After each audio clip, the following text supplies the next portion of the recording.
सुप्रभात बच्चों, कैसे हैं आप सब। उम्मीद करती हूँ आप सब अच्छे होंगे। तो बच्चों, आज की कक्षा में हम पढ़ने वाले हैं अध्याय नंबर 8, जिसका शीर्षक है बातुनी। तो सबसे पहले हम पढ़ेंगे पाठ का उद्देश्य। माना जाता है कि विचार या बातें तब अधिक प्रभावशाली प्रतीत होती है जब कम से कम शब्दों और सीधे व सरल रूपों में प्रकट की जाए। कई लोग तो अपरिचित होते हुए भी सिर्फ बातों को अपना लक्ष्य मानते हैं। ऐसे ही एक बात उन्हीं महाशय से हमारे पाठ के लेखक ने हमारा परिचय करवाया है। यानी कि इस पाठ में हमें एक ऐसे व्यक्ति के बारे में बताया है जो बहुत ज्यादा बातें करता है, यानी कि बहुत ज्यादा बातुनी है। जरूरी नहीं है कि अगर हमें किसी को अगर अपनी बात समझानी है तो हमें ज्यादा से ज्यादा बोलना जरूरी है, ऐसा नहीं होता। हम कम शब्दों में भी अपनी बातें दूसरों तक पहुंचा सकते हैं, और वही बातें सबसे ज्यादा प्रभावशाली होती है जो हम कम शब्दों में, कम वाक्यों में बोलते हैं। आदमी सुविधा खोजने में मारा जाता है। उस शाम अगर मैं खुद जाकर लिफाफा पोस्ट ऑफिस में छोड़ देता तो वह कष्ट ना होता जो भुगत रहा हूँ। आज शाम मुझे एक लिफाफा छोड़ना जरूरी था। मैं बाहर निकला। पोस्ट ऑफिस बंद होने का समय हो रहा था। सामने से एक सज्जन, बाद में इन्हें मैंने कभी सज्जन नहीं कहा, साइकिल पर जाते दिखे। मैंने उन्हें रोककर कहा, जरा एक लिफाफा लेकर इस कागज को उसमें रखकर यह पता लिखकर डाक में छोड़ दीजिए। तो हम देखते हैं कि एक आदमी है जिसे क्या करना है, अपना लिफाफा पोस्ट ऑफिस तक पहुंचाना है, लेकिन पोस्ट ऑफिस का जो समय है वो समाप्त हो गया है। तो वो क्या करता है, एक आदमी को देखता है, एक सज्जन को देखता है, लेकिन उस हादसे के बाद उसने उसे सज्जन कहना भी छोड़ दिया। तो वो कहता है कि आप इस चिट्ठी को ले जाइए और जाके पोस्ट ऑफिस में छोड़ दीजिए, क्योंकि उसे जल्द से जल्द वो भिजवाना होता है। उन्होंने कहा, सहर्ष।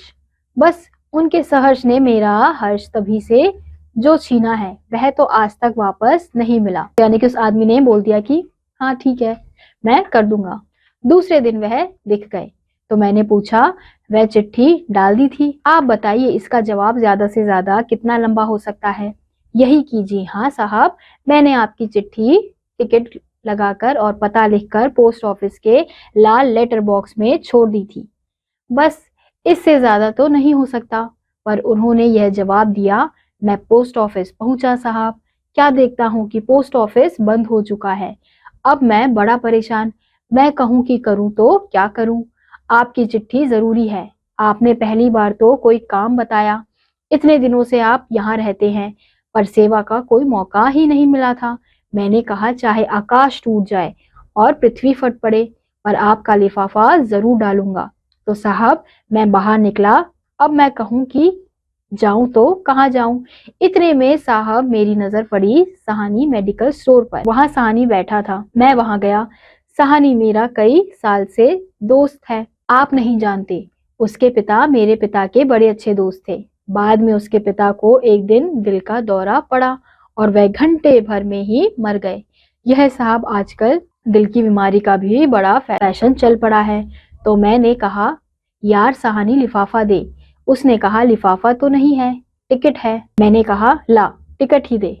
मैंने साहब टिकट ले लिया। अब लिफाफा? मैं बाहर खड़ा खड़ा कहूँ कि लिफाफा कहाँ से लाऊं? अब घबराहट होने लगी। आखिरी डाक निकालने का वक्त हो रहा था। लिफाफा नहीं गया तो क्या होगा? हे भगवान, तू ही रास्ता बता। मैं तो इस गाड़ी से लिफाफा छोड़कर ही रहूंगा, चाहे मुझे स्टेशन ही क्यों ना जाना पड़े। गाड़ी चल दी होगी तो उसे रोककर लिफाफा डाल दूंगा, पर लिफाफा मिले कहाँ? अचानक साहब मुझे राजू दिखा। वही राजू जो किताबों का एजेंट है। उसके हाथ में बस्ता था। तो बच्चों, हम देखते हैं कि वो जो आदमी जिसको उसने लिफाफा डालने के लिए दिया था, उसने एक छोटे से सवाल का इतना बड़ा जवाब दे दिया कि उसके साथ रास्ते में क्या क्या हुआ, जब वो पोस्ट ऑफिस गया तो क्या हुआ, दरवाजा बंद था, फिर उसने किसको चिट्ठी दी, फिर उसने किससे टिकट मांगा। तो ये सब चीजें वो उस आदमी को बता रहा है। यानी कि एक छोटे से सवाल का उसने इतना बड़ा उत्तर दे दिया और इतनी बड़ी बड़ी कहानियां सुना रहा है। उसके हाथ में बस्ता था। मैंने सोचा इसके पास जरूर लिफाफा होगा। मैंने कहा, यार राजू, एक लिफाफा दे। उसने कहा, यार लिफाफा है तो उस पर फर्म का नाम छपा है। मैंने कहा, कोई बात नहीं, मैं उसे काट दूंगा। मैंने लिफाफा ले लिया। जेब में हाथ लगाया तो कलम नहीं था। मैंने कहा, अजीब बेवकूफ हूँ, काम ले लिया और कलम लाया नहीं। भाग्य से राजू के पास पेन था। मैंने कहा यार पेन दे, और उसने साहब फौरन निकाल कर दे दिया। राजू में एक बात अच्छी है, उसके पास कोई चीज हो तो फौरन दे देता है। तो हम देखते हैं कि वो धीरे धीरे जिन जिन लोगों से मिला तो उनके बारे में वो बताते जा रहा है। जैसे वो पहले किससे मिला था, एक दुकानदार से मिला था, फिर उसके बाद वो राजू से मिला तो राजू कैसा व्यक्ति है, क्या करता है, वो सब बातें वो बताते जा रहा है। कि उसके पास पेन था तो उसने पेन फौरन निकाल के दे दिया। फिर उसके बारे में बता रहा है कि वो बहुत ही अच्छा आदमी है, उसके पास अगर कुछ होता है तो वो फौरन से निकाल कर दे देता है। अब मैं कहूँ कि कहाँ पर रख कर लिखूं। मैंने झट उसका बस्ता लिया, उस पर लिफाफा रखा, उसकी फर्म का नाम काटा और पता लिखा, और साहब मैं भागा पोस्ट ऑफिस की तरफ। अब संयोग से साहब की पहुंचा हूं कि डाकिया चिट्ठियां निकालकर लेटर बॉक्स बंद कर रहा था। मैंने कहा भाई साहब ये चिट्ठी भी जरूरी है, इसे डाक में शामिल कर लीजिए। वह भला आदमी था, उसने लिफाफा ले लिया। तब साहब मेरा मन हल्का हुआ। फिर हम क्या देखते हैं, अंत में धीरे धीरे उसने लेटर बॉक्स में जाके चिट्ठी डालना चाहा, लेकिन जो डाकिया था वो सारी चिट्ठियां निकाल रहा था। फिर वो डाकिया से बोलता है कि इसे भी शामिल कर लीजिए, क्योंकि वो लेट हो गया था। तो डाकिया अच्छा आदमी था तो वो बताता है कि वो अच्छा इंसान था, इसलिए उसने चिट्ठी ले ली। तो इसलिए उसको इस चीज की फिर खुशी हुई। यह मैंने संक्षेप में लिखा है। उन्होंने लगभग आधा घंटा इस विवरण में लिया, यानी कि ये जो कहानी अभी हमने पढ़ी, जो उसने उत्तर दिया, वो उन्होंने लेखक ने जो संक्षेप में बताया, हमें छोटे में बताया, यानी कि इससे भी ज्यादा बातें उसने हकीकत में की थी। मैंने कसम खाई कि कभी इनसे कोई काम नहीं कराऊंगा, मगर जितना पाप कर चुका था उसका फल तो भुगतना ही था। मेरा काम करके उन्होंने मेरे ऊपर हमेशा के लिए अधिकार जमा लिया था। रास्ते में उनका घर पड़ता था, मैं निकलता और उन्हें दिख जाता तो वे बहुत खुश होकर मुझसे पूछते कहाँ जा रहे हो। तो हम क्या देखते हैं, जिस आदमी ने उसकी मदद की थी तो अब वो क्या हो गया कि अब उसका आभारी हो गया, क्योंकि अगर आप किसी को काम बोलोगे और उसने अगर आपका काम कर दिया, उससे नजरें नहीं चुरा सकते। अगर वो आपको देखेगा, आप उसे देखोगे तो आपको हाय हेलो तो बोलना पड़ता है। तो ऐसे ही उसके साथ हुआ था। अब उसे लग रहा था कि ये जो पाप मैंने कर दिया उसका फल तो उसे मिलना ही है। वैसे तो उसने कसम खा ली थी कि वो आगे से उसे कोई भी काम नहीं बोलेगा, लेकिन जब भी वो रास्ते में चलता और वो उसको देखता तो वो हमेशा उससे पूछता कि कहाँ जा रहे हो। मैं नहीं समझ पाता कि आम तौर पर लोग क्यों पूछते हैं कि आप कहाँ जा रहे हैं। वे क्या पुलिस के आदमी हैं, या खुफिया विभाग के हैं, या चाचा होते हैं कि जानना चाहते हैं कि तुम कहाँ जा रहे हो। यह असल में आदमी को रोककर बात करने की भूमिका है। यानी कि जब भी वो आदमी से पूछता कि कहाँ जा रहे हो, तो उसे समझ नहीं आता कि ये सवाल लोग पूछते क्यों है कि तुम कहाँ जा रहे हो, क्योंकि ये सवाल तो आमतौर पर कौन पूछता है, पुलिस पूछते हैं, या कोई घर का रिश्तेदार होता है वो पूछता है। अगर कोई बाहर वाला पूछता है तो यानी कि वो बात करना चाहता है, इसलिए वो इस प्रकार का सवाल आपसे पूछ रहा है। जिसे जल्दी जाना है वह भी होशियार करता है, कहता है कहीं नहीं, ऐसे ही, और आगे बढ़ जाता है। क्या सवाल है, कहाँ जा रहे हो, और क्या जवाब है, कहीं नहीं, ऐसे ही। मगर लोग पूछते ही हैं और लोग जवाब भी देते हैं। यानी कि जब हमसे कोई पूछता है, अगर हमें कहीं जल्दी जाना होता है तो हम क्या जवाब देते हैं कि कहीं नहीं, ऐसे ही कहीं जा रहे हैं।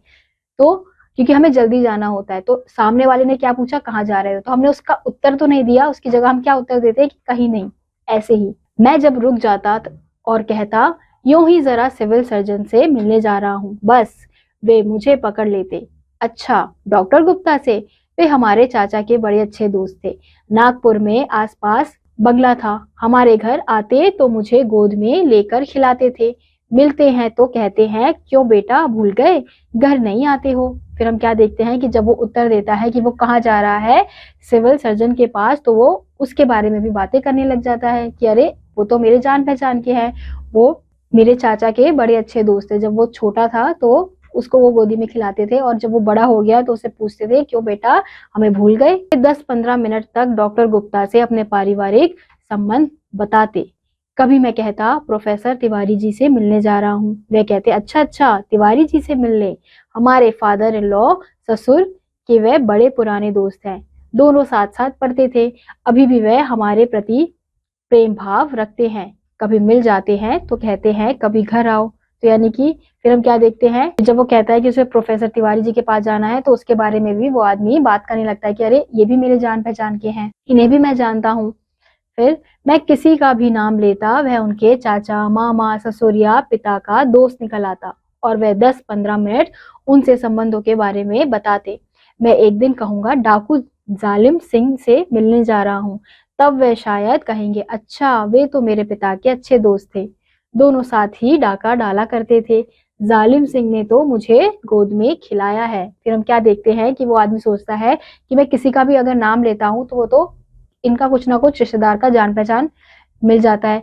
अगर मैं किसी डाकू का भी नाम लूंगा तो भी वो यही कहेंगे कि अरे ये तो मेरे पिताजी के दोस्त है और इनके साथ भी मैंने खेला है। तो इस प्रकार की बातें उसके दिमाग में चल रही हैं। फिर एक दिन कहूंगा भगवान से मिलने जा रहा हूँ। वे कहेंगे भगवान से? अच्छा अच्छा, वे हमारे चाचा के बड़े अच्छे दोस्त हैं, दोनों स्वर्ग में साथ काम करते थे। मेरा नाम उन्हें बताइए, वह पहचान जाएंगे। मुझे तो भगवान ने गोद में खिलाया है। अब अपनी यह हालत है उस रास्ते को छोड़कर करीब आधा मील का चक्कर लगाकर जाता हूँ। एक दिन वे बाजार में मिल गए, कहने लगे आजकल आप दिखाई नहीं देते। मैंने कहा बाहर निकलता ही नहीं, घर में ही रहता हूँ। फिर हम क्या देखते हैं कि फिर वो सोचता है कि अगर मैं भगवान का नाम भी लूंगा तो भी वो कहेगा कि वो तो उनके जान पहचान का है। तो इसलिए उन्होंने क्या किया, इस सवाल से छुटकारा पाने के लिए, उस आदमी से बात ना करनी पड़े, तो उन्होंने लंबा रास्ता लेना शुरू कर दिया। फिर जब उन्हें एक दिन वो बाजार में मिला तो उन्होंने पूछा कि अरे आजकल दिखते नहीं। तो उन्होंने बोला कि आजकल मैं बाहर नहीं निकलता, घर पर ही रहता हूँ। उन्होंने कहा अच्छा तो फिर घर पर ही दर्शन करूंगा। मैं कहकर फंस गया। अगर वे घर पर दर्शन करने आ पहुंचे तो घंटों बैठेंगे। सोच विचार के बाद यह तय किया कि मैं फिर उनके घर के सामने से निकलना शुरू कर दूं, वही दर्शन दे दूं ताकि वे घर पर दर्शन करने ना आ पहुंचे। उन सज्जन से मुझे डर लगता है, वे मुझे दूर से देखते हैं तो चेहरा खिल उठता है, मैं कांप जाता हूँ। वे घंटे भर से कम में नहीं छोड़ते। उनके चेहरे पर वही भाव होता है जो सुरसा के मुख पर हनुमान को देखकर आया था। सुरसा ने कहा था, आज सुरन मोही दीन आहार, आज देवताओं ने मुझे भोजन दिया।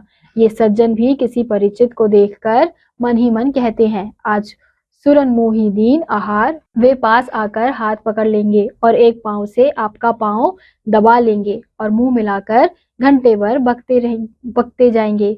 वे नरभक्षी हैं।